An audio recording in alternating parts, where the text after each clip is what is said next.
ഞാൻ ഒരു മൂളിൽ മാത്രമേ കേട്ടുള്ളൂ, മാത്രം. ഞങ്ങൾ ഈ കുഞ്ഞുങ്ങളോട് പറയും, പ്രൈസിനോട് പറയുമ്പോൾ കൈ ഉയർത്തി സന്തോഷത്തോടെ ഹല്ലേലൂയ എന്ന് പറയണം. പ്രൈസലോ. ചിലരല്ലേലും വയ്യാന്നാ പറഞ്ഞത്. എനിക്ക് തോന്നുന്നു ക്ഷീണമൊക്കെ ആയി കാണും. എത്രയൊക്കെ നിൽക്കുകയല്ലേ ഈ വിശുദ്ധ ആരാധനയെങ്കിൽ ദൈവത്തിന്റെ സന്നിധിയിൽ എനിക്ക് ഒരു പ്രാവശ്യം ദൈവവചനവുമായി എഴുന്നേറ്റ് നിൽപ്പാൻ ഇടയാക്കിയ ദൈവത്തിന്റെ സ്തോത്രം ചെയ്യുന്നു. അതിന് ഒരവസരം തന്ന ബഹുമാനപ്പെട്ട ജോസച്ചനോട് ഹൃദയത്തിൽ നിന്നുള്ള നന്ദിയെ അറിയിക്കട്ടെ. ഔപചാരികതയുടെ ആവശ്യമില്ല, കാരണം ഞാൻ ഈ കുടുംബത്തിന്റെ മകനാണ്, ഈ കുടുംബത്തിലെ അംഗമാണ്. അത് വെളിയിൽ പോയി പറയുന്നതിലും എനിക്ക് സന്തോഷമാണ്. കാരണം പ്രിയപ്പെട്ട ജാൻസി ആന്റി പറഞ്ഞതുപോലെ സൺഡേ സ്കൂളിലൂടെ ആരംഭിച്ച് ദിവനസംഘത്തിലൂടെ ഒരു ക്രിസ്തീയ ശുശ്രൂഷയുടെ ഭാഗമായി തീരാൻ എടുത്ത് ഉപയോഗിച്ചത് ഓർത്ത് ദൈവത്തിന് സ്തോത്രം ചെയ്യും. നിങ്ങളുടെ എല്ലാവരുടെയും പ്രാർത്ഥന ആഗ്രഹിക്കുന്നു. നാളുകളിൽ പലയിടങ്ങളിൽ പോയി ശുശ്രൂഷ ചെയ്യേണ്ടതുണ്ട്. നമുക്ക് തന്നെ അറിയാം നമ്മുടെ കുഞ്ഞുങ്ങളെ നമ്മുടെ വീട്ടിൽ എത്രമാത്രം ബുദ്ധിമുട്ടിയാണ് നമ്മളിപ്പോൾ ഒന്ന് നോക്കുന്നത്, അല്ലേ? എങ്ങനെയെങ്കിലും ഒരു ക്യാമ്പ് ഉണ്ട് എന്നെ പറഞ്ഞുവിടാൻ നോക്കും, കാരണം 3 ദിവസം നമുക്കൊരു സമാധാനമുണ്ട്. എന്നാൽ അത്തരത്തിലുള്ള ഒരുപാട് കുഞ്ഞുങ്ങളുടെ മധ്യയാണ് നമ്മുടെ ശുശ്രൂഷ. ഒരുപാട് ചോദ്യചിഹ്നങ്ങൾ നമ്മുടെ മുൻപിലുണ്ട്. അതുകൊണ്ട് എന്റെ പ്രിയപ്പെട്ട മാതാപിതാക്കളുടെ കരുതൽ, സ്നേഹം, പ്രാർത്ഥന ആദ്യമേ തന്നെ ആഗ്രഹിക്കുന്നു. ഇന്ന് സഭയായി ചിന്തിക്കുന്ന വിഷയം കുംഭസാരം, ദൈവത്തോടും മനുഷ്യരോടുമുള്ള അനുരഞ്ജനത്തിന്റെ കൂദാശ. ദൈവത്തോടും മനുഷ്യനോടുമുള്ള അനുരഞ്ജനത്തിന്റെ കൂദാശയാണ് കുംഭസാരം. നമ്മൾ ഇവിടെ ബഹുമാനപ്പെട്ട അച്ഛൻ ഏവൻഗേലിയോൻ വായിച്ചപ്പോൾ ശ്രദ്ധിച്ചാണ്. മത്തായി എഴുതിയ സുവിശേഷം 22-ാം അധ്യായത്തിൽ കർത്താവിനെ പരീക്ഷിച്ചുകൊണ്ട് ചോദിക്കുകയാണ്, ഏതാണ് വലിയ കൽപ്പന? അപ്പോൾ പറയുകയാണ്, നിന്റെ കർത്താവിനെ പൂർണ്ണ ഹൃദയത്തോടെ, പിന്നെ പൂർണ്ണ ആത്മാവോടെ, പിന്നെ പൂർണ്ണ മനസ്സോടെ സ്നേഹിക്കണം. രണ്ടാമത്തെ കൽപ്പന ഇതിനോട് സമം. അതെന്താ? കൂട്ടുകാരനെ നിന്നെ പോലെ സ്നേഹിക്കണം. ഇന്ന് ദൈവസന്നിധിയിലേക്ക് നമ്മൾ ഒരുങ്ങി വന്നിരിക്കുകയാണ്, ഒരുമിച്ച് കൂടി വന്നിരിക്കുകയാണ്. ആരാധനയ്ക്ക് വേണ്ടി ഒരുങ്ങി വന്ന നമ്മളോട് ഇന്ന് ദൈവവചനം ചോദിക്കുന്ന ആദ്യ ചോദ്യം, എന്ത് കാണാനാണ്, എന്ത് നേടാനാണ് ഇന്ന് ഈ ആരാധനയ്ക്ക് ഞാൻ ഒരുങ്ങിയത്? കുംഭസാരം കുദാശകളിൽ ഏറ്റവും പ്രാധാന്യമേറിയ കുദാശയാണ്. കാരണം സൗഖ്യത്തിന് വേണ്ടി, എന്തിന്റെ സൗഖ്യം? ഹൃദയത്തിന്റെ, മനസ്സിന്റെ, ആരോഗ്യത്തിന്റെ, ആത്മാവിന്റെ സൗഖ്യത്തിന് വേണ്ടിയാണ് നമ്മുടെ കുംഭസാരം. ഏതാനും നിമിഷങ്ങൾ കഴിയുമ്പോൾ കുംഭസാരത്തിന്റെ പ്രാർത്ഥന ചൊല്ലിത്തരുമ്പോൾ അത് ഏറ്റു ചൊല്ലിക്കൊണ്ടാണ് നമ്മൾ വിശുദ്ധ കുർബാനയിലേക്ക് പ്രവേശിക്കുന്നത്. എന്താണ് കുംഭസാരം? അതൊരു വീണ്ടെടുപ്പിന്റെ അവസ്ഥയാണ്. അങ്ങനെയെങ്കിൽ ആ വീണ്ടെടുപ്പിന്റെ അവസ്ഥയ്ക്ക് യോഗ്യരായി തീരാനാണ് എന്നെയും നിങ്ങളെയും കുറിച്ച് ദൈവം തമ്പുരാൻ ആഗ്രഹിക്കുന്നത്. ഈ നാളുകളിലൊക്കെ പല വിഷയങ്ങളിൽ മേൽ, പല കാര്യങ്ങളിൽ മേലൊക്കെ നമ്മൾ പ്രസംഗങ്ങൾ ഇങ്ങനെ കേട്ട് കേട്ട് കേട്ട് തഴമ്പിച്ചിരിക്കുന്നവർ. ഇന്ന് നമ്മൾ പലപ്പോഴും പല ഇടങ്ങളിലും പോകാൻ നന്നായി ഒരുങ്ങുന്നവർ, അല്ലേ? ഇല്ലെങ്കിൽ പുതിയ ഡ്രസ്സ് വാങ്ങി നമ്മൾ ഒരുങ്ങും. ഒരു ചോദ്യം ഹൃദയത്തോടെ തന്നെ ചോദിക്കണം, മറുപടി ഒന്നും വേണ്ട. എന്റെ കർത്താവിനെ കാണാൻ, എന്റെ വീണ്ടെടുപ്പിന്റെ അവകാശിയായി തീരാൻ ഞാൻ ഒരുങ്ങിയിട്ടുണ്ടോ? ഇതൊരു ചോദ്യമാണ്. ഇത് ആരോടും പറയണ്ട, അടുത്തിരിക്കുന്നവരോടും പറയണ്ട, കുടുംബത്തിലും പറയണ്ട, എങ്ങും പറയണ്ട. കർത്താവ് രണ്ടാമത് വരുമെന്ന് നമ്മൾ വിശ്വസിക്കുന്നുണ്ടെങ്കിൽ അതിനു വേണ്ടി ഒരു വീണ്ടെടുപ്പിന്റെ അവകാശം നമുക്ക് വേണ്ടി കരുതിയിട്ടുണ്ട്, അതിനുവേണ്ടി ഒരുങ്ങിയിട്ടുണ്ട്. സ്തോത്രം പറയണം. നമുക്ക് അതിനൊരു മാതൃക കാണിച്ചു തരികയാണ് ഇയ്യോബ്. നമുക്ക് പഴയ നിയമത്തിലേക്ക് ഒന്ന് പോകണം. ഇയ്യോബിന്റെ പുസ്തകം 42-ാം അധ്യായം 9-ാമത്തെ വാക്യം, അതിന്റെ അവസാന ഭാഗം ഞാനൊന്ന് വായിക്കുകയാണ്. ഇയ്യോബിന്റെ പുസ്തകം 42-ാം അധ്യായം 9 അവസാന ഭാഗം. യഹോവ ഇയ്യോബിന്റെ മുഖത്തെ ആദരിച്ചു.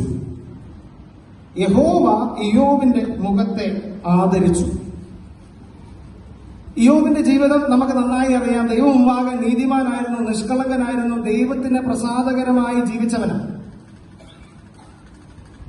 പിന്നെയും എന്തിനാ ഇയ്യോബിനെ ആദരിച്ചത്? അപ്പൊ ചെറിയ എന്തോ പോരായ്മകൾ ഉണ്ടായിരുന്നു, ചെറുത് എന്തോ മാറ്റേണ്ടത് ഉണ്ടായിരുന്നു. അത് മാറ്റിയപ്പോൾ അവന്റെ മുഖത്തെ ആദരിച്ച ഒരു ദൈവം ഇന്ന് നമ്മുടെ മധ്യേ ഉണ്ട്. ഇന്ന് എന്റെയും നിങ്ങളുടെയും മുഖത്തെ ആദരിക്കാൻ തയ്യാറായി നിൽക്കുന്ന ഒരു ദൈവ സാന്നിധ്യം നമ്മുടെ ഇടയിലുണ്ട്. അത് കാണുമ്പോൾ കുംഭസാരവും കുർബാനയും അനുഗ്രഹമായി തീരും. എന്താണ് വീണ്ടെടുപ്പിനുള്ള ഒന്നാമത്തെ വഴി? ഇയ്യോബ് നമ്മളോട് പറയുന്നു 42-ന്റെ 1-ാമത്തെ വാക്യം. അതിന് ഇയ്യോബ് യഹോവയോട് ഉത്തരം പറഞ്ഞത്, നിനക്ക് സകലവും കഴിയുമെന്നും നിന്റെ ഉദ്ദേശമൊന്നും അസാധ്യമല്ലെന്നും ഞാൻ അറിയുന്നു. ആ വാക്യം ഒന്ന് ശ്രദ്ധിക്കണേ. നിനക്ക് സകലവും കഴിയുമെന്നും ഒരുറപ്പാ അവിടെ. കഴിയുമായിരിക്കുമോ എന്നല്ല പറഞ്ഞേ, കഴിഞ്ഞേക്കാൻ സാധ്യതയുണ്ടെന്നല്ല പറഞ്ഞേ, കഴിയും. നിന്റെ ഉദ്ദേശം സാധിക്കും, നിനക്കൊന്നും അസാധ്യമല്ല. ഒരു പ്രത്യാശ ഇയ്യോബിന് ഉണ്ടായിരുന്നു.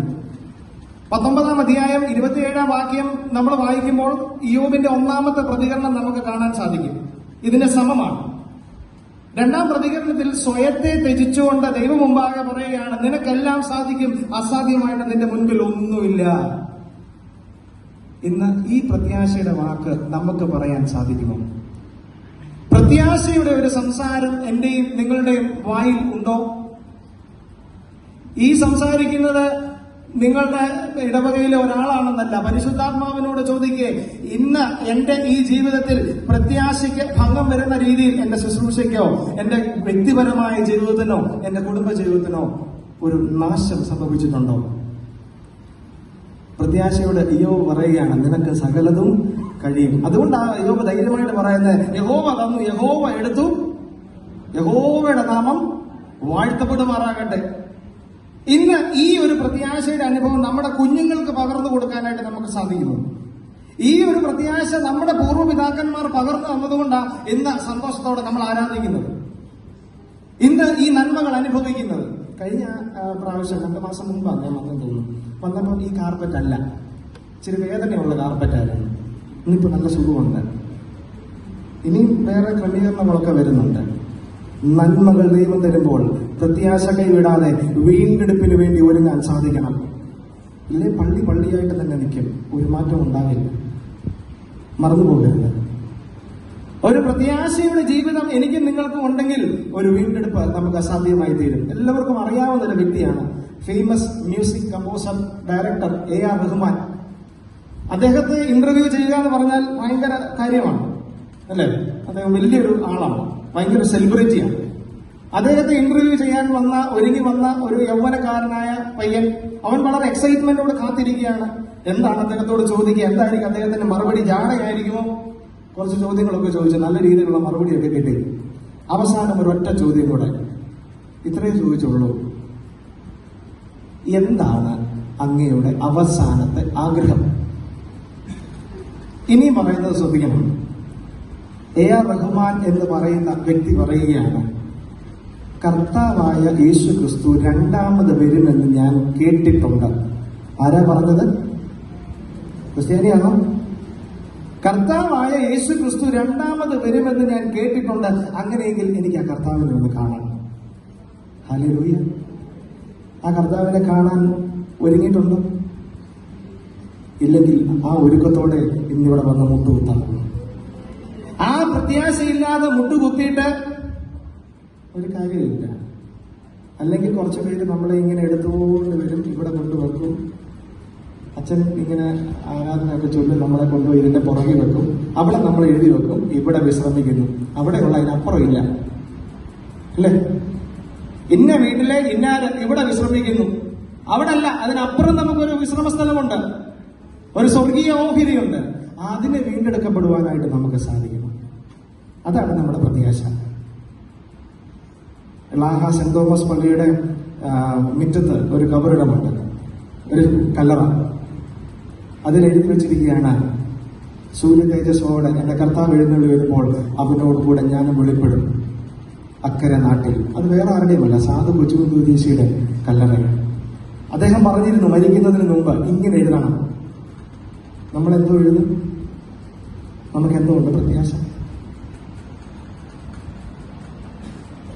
പണ്ട് കുഞ്ഞുങ്ങൾക്ക് എന്തെങ്കിലും ഒരു തോൽവി സംഭവിച്ചാൽ, ഒരു പരാജയം സംഭവിച്ചാൽ അപ്പനും അമ്മയും പറയാറ്, പോട്ടെ സാരമില്ല, ഇനി ഉണ്ടല്ലോ സമയം, എല്ലാം നടക്കും, കുഴപ്പമൊന്നുമില്ല. ഇന്നെന്തോ പറയും? അമ്മ ഇങ്ങനെയുള്ള കാര്യം സംഭവിച്ചു, ഒയ്യോ എന്റെ കൊച്ചിന്റെ ജീവിതം എന്റെ കൊച്ചിന്റെ ഭാവി ആവിയായി പോയി. ഇത് കേൾക്കുമ്പോഴത്തേന് കൊച്ചു കയറും പറിച്ചു പോവുക, ഇനി റബ്ബറെ തൂങ്ങാൻ. ഇന്ന് കൂടുതലും നമ്മുടെ കുഞ്ഞുങ്ങൾ നഷ്ടപ്പെടുന്നത് പ്രത്യാശയുടെ വാക്കുകൾ ഇന്ന് നമുക്ക് പകർന്നു കൊടുക്കാനില്ലാത്തത് കൊണ്ടാണ്. നമ്മൾ വേറെ ആരെ കുറ്റം പറയരുത് കേട്ടോ, നമ്മളതിന് കാരണം. 2, വീണ്ടെടുപ്പിനുള്ള വഴി നമുക്ക് കാണിച്ചു തരുന്നു. 5, 6 വാക്യങ്ങൾ 42-ാം അധ്യായം. ഞാൻ നിന്നെ കുറിച്ച് ഒരു കേൾവി മാത്രമേ കേട്ടിരുന്നുള്ളൂ, ഇപ്പോഴോ എന്റെ കണ്ണാൽ നിന്നെ കാണുന്നു. ആകയാൽ ഞാൻ എന്നെ തന്നെ വെറുത്ത് കുടിയിലും ചാരത്തിലും കിടന്ന് അനുതപിക്കുന്നു. വീണ്ടെടുപ്പിന്റെ അവകാശികളായി തീരണമെങ്കിൽ വലിയ സംഭവം ഒന്നും ചെയ്യേണ്ട. ദൈവം മുമ്പാകെ മനഃപൂർവ്വമായി ഒന്ന് അനുതപിച്ചാൽ മതി. മനുഷ്യന്റെ മുമ്പാകെയല്ല, ജോസഫിന്റെ മുമ്പാകെയല്ല, വേറെ ഒരാളുടെയും മുമ്പാകെയല്ല, ദൈവം മുമ്പാകെ നീ അനുദപിക്കുമ്പോൾ 2 കൊരിന്ത്യർ 5:17 ഇന്ന് ശ്ലീഹ വായിച്ചപ്പോൾ വായിച്ചു, ഒരുവൻ ക്രിസ്തുവിലായാൽ. എന്നും പള്ളി വന്ന പുതിയ സൃഷ്ടി എന്നാണോ പറഞ്ഞത്? എല്ലാ സംഘടനകളും പ്രവർത്തിക്കുമ്പോൾ പുതിയ സൃഷ്ടി എന്ന് പറഞ്ഞോ? എല്ലാ മരാമ കൺവെൻഷനിലും പോയാൽ പുതിയ സൃഷ്ടി എന്ന് പറഞ്ഞിട്ടില്ല. ഒരുവൻ ക്രിസ്തുവിലായാൽ. ഇന്ന് ക്രിസ്തു ഇല്ലാതെയുള്ള ജീവിതം, നമ്മുടെ പ്രയോറിറ്റീസ് ഒക്കെ നഷ്ടപ്പെട്ടു. പുതിയ നിയമത്തിൽ നമുക്കൊരു സക്കായിയെ കാണാം. എന്റെ അത്രയുള്ള നീളം, അത് അത്ര ഉണ്ടോ എനിക്ക് താഴെയാണോ എനിക്ക് അറിഞ്ഞുകൂടാ. യേശു കർത്താവ് വരുന്നു എന്ന് പറഞ്ഞു. അവിടെ വേറെ സ്വാഗത സംഘമൊക്കെ ഉണ്ട്. വേണേ മുന്നിലൊക്കെ നിൽക്കാമായിരുന്നു, കാരണം ഞാൻ അവിടുത്തെ വലിയ പ്രമാണിയല്ലേ. നിന്നില്ല. ഏറ്റവും പുറകെ പോയി എത്തിക്കുത്തിയൊക്കെ നോക്കി, കണ്ടില്ല. ബന്ധപ്പെട്ട് വലിഞ്ഞ് ഒരു മരത്തെ കയറി കാണണമെന്ന് ആഗ്രഹിച്ചവൻ അവനെ വിളിച്ചിറക്കുന്നത് നമുക്ക് കാണാനായി സാധിക്കും. എന്റെ കർത്താവിനെ ഞാനും നിങ്ങളും കാണാൻ ആഗ്രഹിക്കുന്നുണ്ടെങ്കിൽ വിളിച്ചിറക്കാൻ, കൂടെ പാർക്കാൻ തയ്യാറായ ഒരു കർത്താവ് നിൽപ്പുണ്ട്. ഇറങ്ങി വന്നപ്പം എന്നാ പറഞ്ഞേ? എന്തിനാ കയറിയതാണോ ചോദിച്ചേ? അല്ല, ഇന്ന് ഞാൻ നിന്റെ വീട്ടിൽ പാർക്കേണ്ടതായിരുന്നു. നമ്മുടെ കുഞ്ഞുങ്ങൾ ഇന്ന് വാക്യം പറയുന്നത്, ചക്കായിയെ വേഗം ഇറങ്ങി വാ, ഇന്ന് ഞാൻ നിന്റെ വീട്ടിൽ പാർക്കിങ്ങിലായിരുന്നു. പാർക്കിങ്ങിൽ അവർക്കും അറിയാം, അവിടെ വരെ ഉള്ളു, അതിനപ്പുറത്തോട്ടില്ല. കർത്താവിന് ഇന്ന് നമ്മുടെ വീട്ടിലോട്ട് വരുമ്പോ പാർക്കിങ്ങിലാണോ പാർക്കേണ്ടതാണോ ചിന്തിക്കണം. ഒന്ന് ചോദിക്കണം. ഇതാർക്കും വേണ്ടി ആവരുത്, സ്വയത്തെ ചോദിക്കാനായിട്ട് സാധിക്കണം. അന്ന് രാത്രി യേശു കർത്താവ് ആ ഭവനത്തിൽ നന്നായിട്ട് ഉറങ്ങി. അന്നേരം ഒരു മുട്ടൻ. ആരാ? സക്കായിയ. എനിക്കൊരു കാര്യം പറയാനുണ്ട്, ഒരു കാര്യം കൂടെ പറഞ്ഞിട്ട് ഞാൻ അങ്ങ് ഉറങ്ങിക്കോളാം. എന്നാ സക്കായി പറഞ്ഞേ? സക്കായി എന്നാ കർത്താവിനോട് പറഞ്ഞു? ഞാൻ വാങ്ങിച്ചത് ഞാൻ തിരികെ കൊടുക്കാൻ പോവാ. ഒരു അനുതാപത്തിന്റെ വലിയ ഒരു എന്താ പറയുന്നേ, ഒരു ഭാവം അവിടെ കാണുകയാണ്. സക്കായിക്ക് വേണം പിറ്റേന്ന് രാവിലെ എഴുന്നേറ്റ്, കണ്ടോടാ യേശു എന്റെ വീട്ടിലാണ് താമസിച്ചത്. അങ്ങനെ പറയാനുള്ള കാരണമുണ്ട്. കാരണം സക്കായിയുടെ വീട്ടിലേക്ക് താമസിക്കാൻ പോകുന്നു എന്ന് പറഞ്ഞപ്പം അവിടെ കൂടിയിരുന്ന ഗായക സംഘക്കാരും ഇടവമിശക്കാരും ബാക്കിയുള്ള കമ്മിറ്റിക്കാരും എല്ലാം പറഞ്ഞു, ഇവന്റെ വീട്ടിലോ? ഇത് നമ്മളും പറയത്തില്ലേ, നല്ലതൊന്ന് കണ്ടാൽ. അനുദപിക്കുന്നവനെ സ്വീകരിക്കുന്ന ഒരു ദൈവമുണ്ട്. അനുദപിക്കാൻ ആഗ്രഹമുള്ളവനെ കാണുന്ന ഒരു ദൈവമുണ്ട്. ഇന്ന് ഈ ദേവാലയത്തിൽ ഇരിക്കുമ്പം കാണുന്നൊരു ദൈവമുണ്ട്. കുമ്പസരിക്കാൻ പറയും, അച്ഛൻ എഴുന്നേക്കാൻ പറയുന്നുണ്ട്. ഒരുപക്ഷെ അച്ഛൻ അറിയത്തില്ല. കാണുന്നൊരു ദൈവമുണ്ട് ഉയരത്തിൽ. ഹല്ലേലൂയ. അനുദപിച്ചുകൊണ്ട് ദൈവസന്നിധിയിൽ വരാൻ എനിക്ക് നിങ്ങൾക്കും ഇടയാകണം. ഒരു അനുതാപം കാണുന്നുണ്ട് പഴയ നിയമത്തിൽ. യോസഫിന്റെ സഹോദരങ്ങൾ, ക്ഷമിക്കണം, 1-ാം പാഠം വായിച്ചപ്പോൾ സഹോദരങ്ങൾ അവന്റെ സന്നിധിയിൽ അനുദപിക്കുകയാണ്. എന്തിനു വേണ്ടിയാണ്? കൊല്ലാൻ വരെ നോക്കിയതാണ്. അനുതാപമുള്ളിടത്ത് വീണ്ടെടുപ്പുണ്ട്.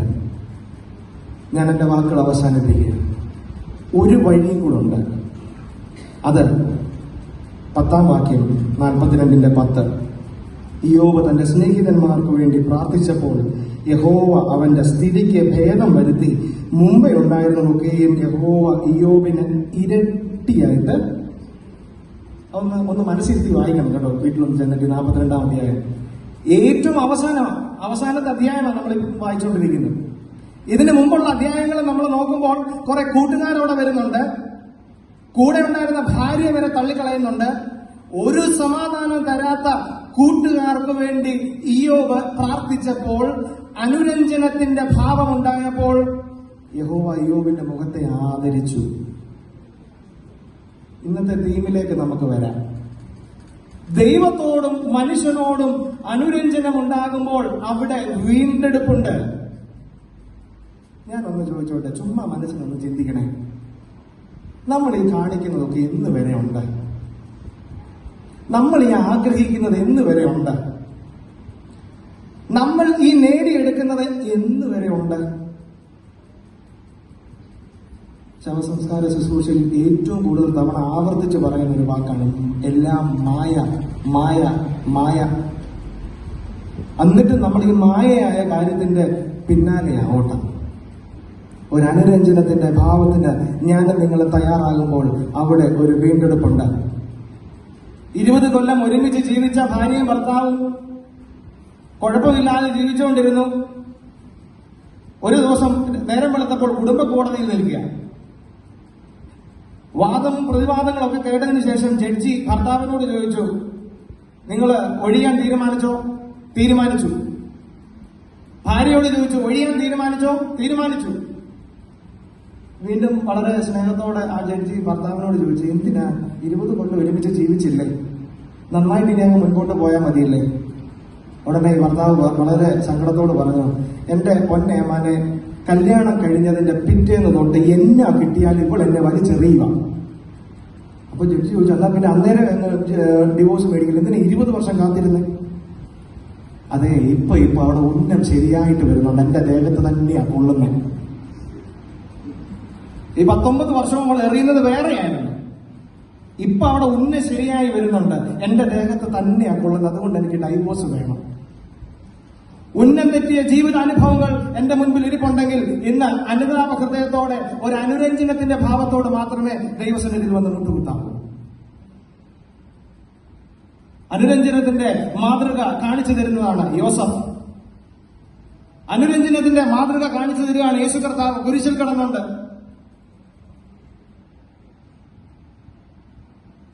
വീണ്ടെടുപ്പിന്റെ വഴി അത് പ്രത്യാശയാണ്. വീണ്ടെടുപ്പിന്റെ വഴി അത് അനുതാപത്തിന്റെയാണ്. വീണ്ടെടുപ്പിന്റെ വഴി സാധ്യമാകുന്നത് അനുരഞ്ജനത്തിലൂടെയാണ്. നമ്മുടെ ബന്ധങ്ങളിൽ ഇന്ന് അച്ഛൻ ഇവിടെ സ്തോത്രാഴ്ച എടുത്തു കഴിഞ്ഞ് പ്രാർത്ഥിച്ചപ്പോൾ ശ്രദ്ധിച്ചോ നിങ്ങൾ അറിഞ്ഞുകൂടാ, ബന്ധങ്ങളെ ദൃഢപ്പെടുത്തുന്നതിന്റെ അടയാളമാണ് ഈ സ്തോത്ര കാഴ്ച. ബന്ധങ്ങളെ ദൃഢപ്പെടുത്തുന്നതിന്റെ അടയാളമാണ് ഓരോ വിശുദ്ധ കുർബാനയും. ഇവിടെ മുറിക്കുന്ന ഒരപ്പത്തിന്റെ അംശങ്ങളാണ് ഇവിടെ ഇരിക്കുന്ന എല്ലാവരും, കൈക്കൊള്ളുന്ന എല്ലാവരും. നമ്മൾ ഒന്നാണ്. അങ്ങനെയെങ്കിൽ ആ ക്രിസ്തുവിനോടുകൂടെ അനുരഞ്ജനത്തോടെ ജീവിക്കാൻ എനിക്ക് നിങ്ങൾക്കും സാധിക്കണം. 14 വയസ്സ് മാത്രമുള്ള ആ പെൺകുട്ടി, അവള് ജീവിതത്തിൽ ആകെ ആഗ്രഹിച്ചത് അവൾക്ക് കർത്താവിനെ ഒന്ന് കാണണം, ഈ വചനത്തെ ഒന്ന് രുചിച്ചറിയണം. അതെങ്ങനെ അവൾക്ക് തോന്നാൻ കാരണം, അവിടെ വീടിന്റെ അടുത്ത് ഒരു കൂട്ടായ്മ ഉണ്ടായിരുന്നു. അവളിങ്ങനെ എത്തി നോക്കും. അത് കണ്ട് അവിടുത്തെ ആ ശുശ്രൂഷ ചെയ്തുകൊണ്ടിരുന്ന ആള് അവൾക്കൊരു വേദവസ്തുതം കൊടുത്തു. അവിടെ വീട്ടിലൊരു വലിയ പ്രതിസന്ധി ഉണ്ട്. അവിടെ അപ്പൻ വലിയ കുടിയനാണ്. അപ്പൻ കാണാതെയാ അവള് അത്രയും നാള് വായിച്ചുകൊണ്ടിരുന്നത്. ഒരു ദിവസം പെട്ടെന്ന് അപ്പൻ കയറി വന്നു.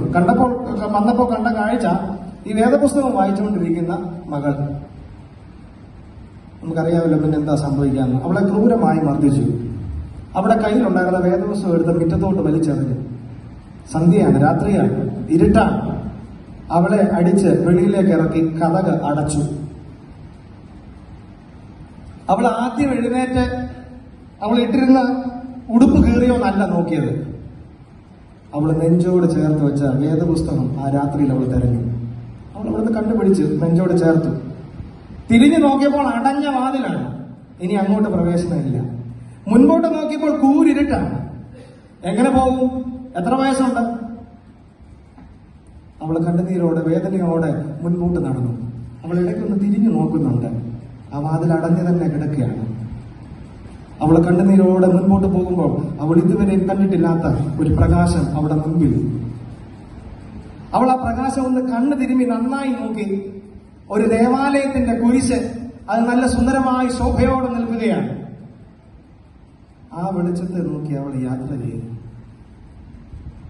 നിന്നെ അടച്ച വാതിലുകളെ നിനക്ക് വേണ്ടി പുതിയ വാതിലുകൾ തുറക്കാൻ വേണ്ടിയുള്ള ദൈവത്തിന്റെ പദ്ധതിയാണ് എന്ന് ചിന്തിക്കുമ്പോൾ ആ പ്രതീക്ഷയോട് പ്രത്യാശയോട് നമുക്ക് യാത്ര ചെയ്യാനായിട്ട് സാധിക്കും. അവിടെ ജീവിതാനുഭവത്തിൽ അവിടെ തോറ്റുപോയില്ല കേട്ടോ. അവൾ കയറെടുത്തുകൊണ്ട് റബ്ബർ തോട്ടത്തിൽ പോയില്ല. ആ യാത്ര അവൾ ആരംഭിച്ചു ആ കുരിശിനെ നോക്കി. ഇന്ന് അനേകരെ നേടിയെടുക്കുന്ന ഒരു ധീര വനിതയായി, ക്രിസ്തുവിലേക്ക് നേടിയെടുക്കുന്ന ഒരു ധീര വനിതയായി അന്നമ്മ മാമൻ മാറി. അന്നമ്മ മാമൻ ഇന്ന് ഈ ആരാധനയെങ്കിൽ നമുക്കൊരു വെല്ലുവിളിയാണ്. എന്റെ മുൻപിലുള്ള പ്രതിസന്ധികളാണോ അതിനപ്പുറമായി എന്നെ നടത്തുന്ന ദൈവമാണോ വലുത്? ഇന്ന് കണ്ണുനീരോടെ വന്നിട്ടുണ്ടെങ്കിൽ ഒരു വീണ്ടെടുപ്പുണ്ട് കേട്ടോ, മറന്നുപോകല്ലേ. ഇന്ന് വേദനയോടെ വന്നിട്ടുണ്ടെങ്കിൽ ഒരു വീണ്ടെടുപ്പുണ്ട്. ആകുലതകളുണ്ടെങ്കിൽ വീണ്ടെടുപ്പുണ്ട്. കഷ്ടതകളുണ്ടെങ്കിൽ വീണ്ടെടുപ്പുണ്ട്. പക്ഷെങ്കിൽ മനഃപൂർവ്വമായി പ്രത്യാശയോടെ, അനുതാപത്തോടെ, അനുരഞ്ജനത്തോടെ എന്റെ ദൈവത്തിന്റെ മുഖത്തേക്ക് നോക്കണം. അന്നേരം നമുക്ക് പാടാൻ പറ്റും. യാത്ര ചെയ്യും ഞാൻ ക്രൂശെ നോക്കി, യുദ്ധം ചെയ്യും ഞാൻ യേശുവിനാൽ, ജീവൻ വച്ചിടും രക്ഷകനാം ഇന്ന് ഇത് പാടാൻ പേടിയാ. കാരണം അയ്യോ ചത്തങ്ങ് പോയാലോ. ഇത് മരിച്ചപ്പോ എഴുതിയ പാട്ടല്ല കേട്ടോ, കൂരിലുണ്ട് അനുഭവത്തിൽ നടത്തിയ ദൈവത്തെ ഉയർത്തിയ പാട്ടാണ്. ഞാൻ എന്റെ കർത്താവിനെ നോക്കി യാത്ര ചെയ്യും. ഞെരുക്കത്തിന്റെ അപ്പം തിന്നേണ്ടി വന്നാലും, കഷ്ടത്തിന്റെ കണ്ണുനീർ കുടിക്കേണ്ടി വന്നാലും, എന്റെ ദേഹം ക്ഷയിച്ചു പോകേണ്ടി വന്നാലും, എനിക്ക് എല്ലാം പ്രതികൂലമായാലും എന്നെ നടത്തുന്നൊരു ദൈവമുണ്ട്. സ്തോത്രം പറയാൻ മടിയാണ്. സ്തോത്രം മാത്രം പോരാ, സ്തോത്രം വേണം. എന്നെ നടത്തുന്ന ഒരു ദൈവമുണ്ട്. അങ്ങനെയെങ്കിൽ കണ്ണുകൾ അടച്ച് ഒന്ന് എഴുന്നേറ്റ് നിൽക്കാം അതാത് സ്ഥാനങ്ങളിൽ. എന്നിട്ട് ദൈവം മുമ്പാകെ നമുക്കൊന്ന് പറയണം. എത്ര കുടുംബ ഞായർ ആഘോഷിച്ചു, എത്ര യുവജന ഞായർ ആഘോഷിച്ചു, ഇനിയും അടുത്ത എന്തെല്ലാം പരിപാടികൾ വരുന്നുണ്ട്. ദൈവമേ, അനുതാപ ഹൃദയത്തോടെ നിന്റെ സന്നിധിയിലേക്ക് ഞങ്ങൾ അടുത്ത് വരിക. അടുത്ത് നിൽക്കുന്നവരെ നോക്കല്ല, അവരുടെ കയ്യിലോട്ടൊന്ന് പിടിച്ചോ. മുഖം നോക്കി പിടിക്കരുത്. അവരുടെ കയ്യിലോട്ട് പിടിച്ചിട്ട് പറയണം, കർത്താവേ, വീണ്ടെടുപ്പിന്റെ അവകാശിയായി തീരാൻ ഞാൻ മാത്രമല്ലാതെ ഞങ്ങൾ ഒരുമിച്ച് വരുന്നു. ഇന്ന് ഈ വിശുദ്ധ കുർബാനയ്ക്ക് മുട്ടുകുത്തുമ്പോൾ കർത്താവേ, അത് ഞങ്ങളുടെ ശിക്ഷാവിധിക്കല്ലേ. പേര് വിളിക്കുമ്പോ എന്റെ പേര് കാണണേ. ഇല്ലെങ്കിൽ വരുന്നത് നഷ്ടമാകട്ടോ, ഇല്ലെങ്കിൽ ഇങ്ങനെ കൂടുന്നത് നഷ്ടമാകട്ടോ, സമയം വെറുതെ പാഴായി പോകും കേട്ടോ. നമുക്ക് മനഃപൂർവ്വമായി ഹൃദയം കൊണ്ട് പറയണം. ഞെരുക്കത്തിന്റെ അപ്പം തിന്നേണ്ടി വന്നാലും, എന്റെ കഷ്ടത്തിന്റെ കണ്ണുനീർ എനിക്ക് കുടിക്കേണ്ടി വന്നാലും, എന്റെ ദേഹം മുഴുവൻ ക്ഷയിച്ചു പോകേണ്ടി വന്നാലും, കർത്താവേ, നിന്നെ നോക്കി ഞങ്ങൾ യാത്ര ചെയ്യും. ഞെരുക്കത്തിനപ്പം ഞാൻ തിന്നാലും, കഷ്ടത്തിൽ കണ്ണൂനെ കുടിച്ചെന്നാലും, ദേഹി ദുഃഖത്താൽ ക്ഷയിച്ചെന്നാലും, എല്ലാം പ്രതികൂലം ആയിരുന്നാലും യാത്ര ചെയ്യും